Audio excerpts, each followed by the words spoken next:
Hello ladies and gentlemen, in today's video I'll be talking about my personal account and how I'm just waiting for E2 Silverwolf, not a specific topic for this one. Now this is my true main account. I make videos on multiple different accounts, which leads to new viewers maybe being confused. Oh, wasn't this your main account? No, this is the main account that I've had for quite a long time now. This is the account in which I invested quite a bit into Mono-Rem, having E2S1 Cassie and E2S1 Evernight. Now Cyrene and Hyacine are only E0S0. It was mostly because I was tired of investing into just these guys the entire version, and decided to finally pull for a new team in which it was Silverwolf, right?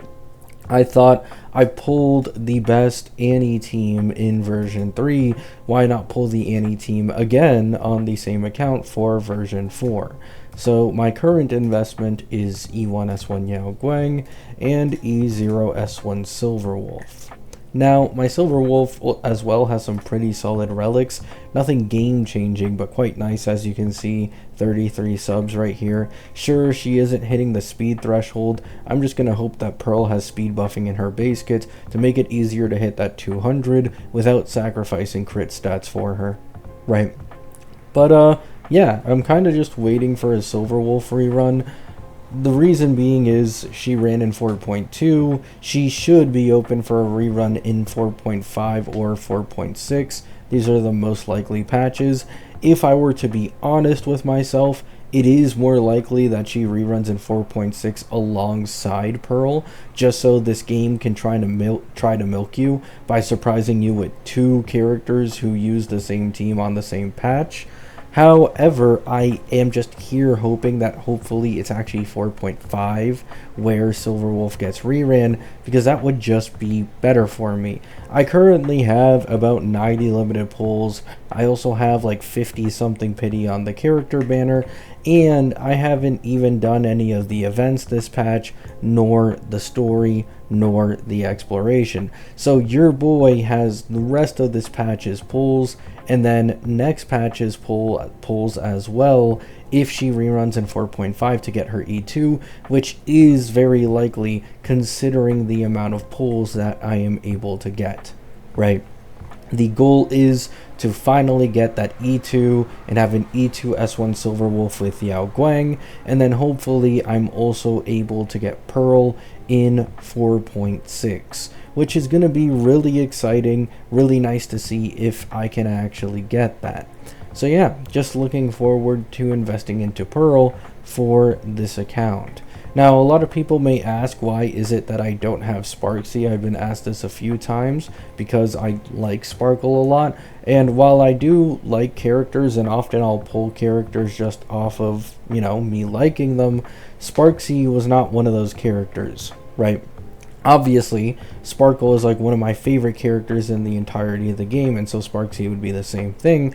But Sparksy, I didn't see her as necessary for Silverwolf's team as Yao Guang, and I like to do this thing often called optimal investment, where I will do the most optimal investments for a specific DPS, and then if Sparksy is still best in slot and a good investment later on, then I'd obviously go for it. But for example, Sparksy is on banner currently, but it would not be worth it for me to use my pulls on Sparksy, because Sparksy, at least with the current information we have, is not even all that much better than EMC for Silverwolf teams. However, Silverwolf quite highly values and gets a pretty decent jump from Yao Guang's E1, her light cone, and then as well as her first two Eidolons. So this is why I haven't gotten Sparksy yet.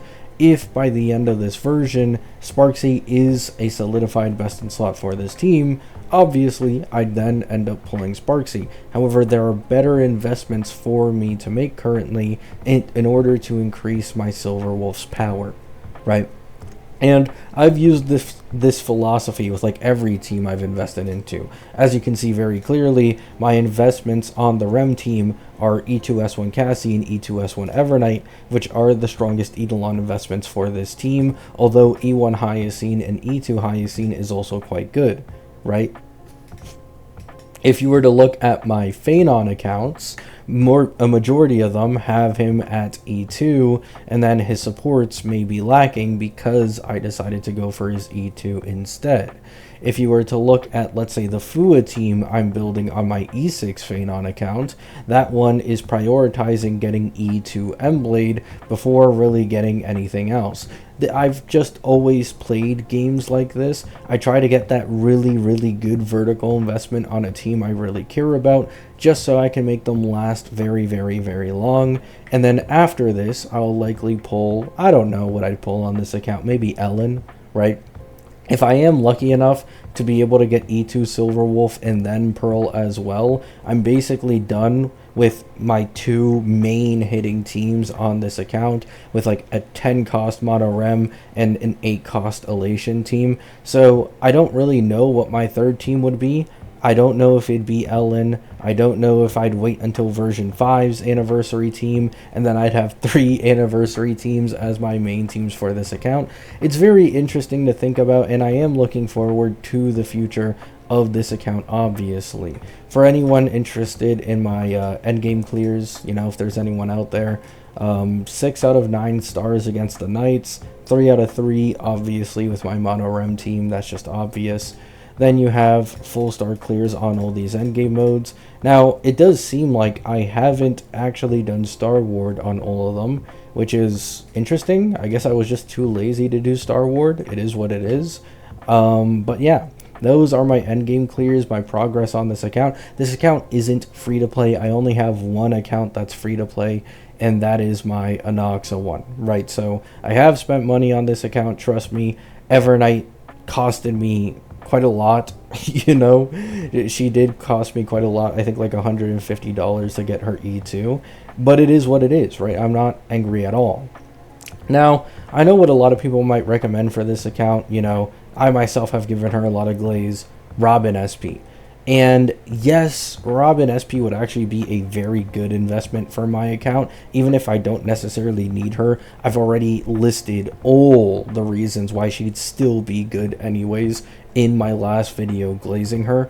But Robin SP, I just don't want to focus on currently, since I don't really need her to fill yet, and I'm not completely sure on who my third team for this account is going to be. If in the future I decide to just get rid of my E0 S0 Cyrene for Robin SP, then you'd be able to see that. And to be honest, I am heavily considering it. A lot of you may be asking, why, Gabby? Why is it that you're really considering Robin SP if you already own Cyrene?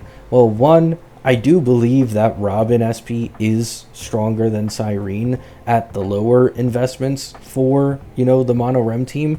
But two, if you have Cassie and Evernight together, what happens is Cassie gives herself 30% defense ignore, and then Evernight's Lycone gives the team 20% defense ignore when Memo Sprites do damage, putting them at 50%.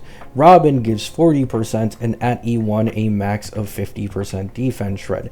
And with Evernight plus Cassie, especially in E2 Cassie and E2 Evernight, their attack frequency is higher than normal, meaning more often than not they are going to be able to get quite high in the stacks and fully get 100% defense shred from a Robin SP. So now they're getting a ton of crit damage buffs, which is really nice because more crit damage buffs means Evernight gives more crit damage to the team. Then you have her 20% vulnerability, and then you have her probably 35 to 50% defense shred at E1 that resets down to 35% whenever her thing ends, right?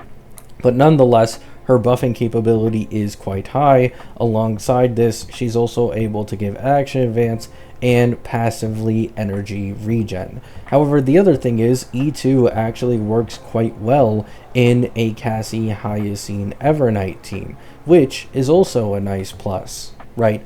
Because the only issue that Robin's E2 has really is that in some teams where you already have another true damage buffer, now the true damage buffing isn't being recorded on normal characters' damage for Robin's E2, lessening its value. But if you kick out Cyrene, there's no person actually giving true damage buffing here, meaning E2 Robin is completely synergistic with the team, and I mean, it's just perfect, right? So Robin SP is definitely an amazing investment that is worth considering. However, once again, I do feel like currently investing into my Silver Wolf instead. However, also, Hyacine E1 can actually be probably a better investment than just completely replacing Cyrene with Robin SP, right?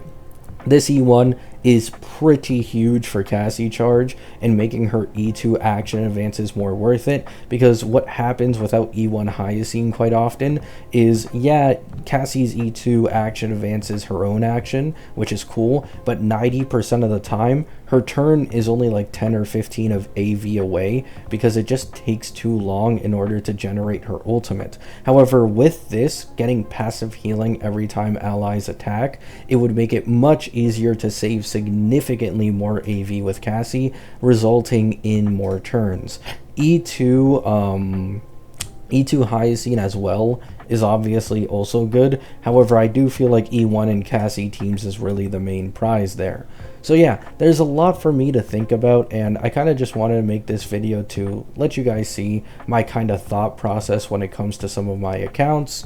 And yeah, that's kind of it. Hope you have a great day. Hope you have a great night. Peace out.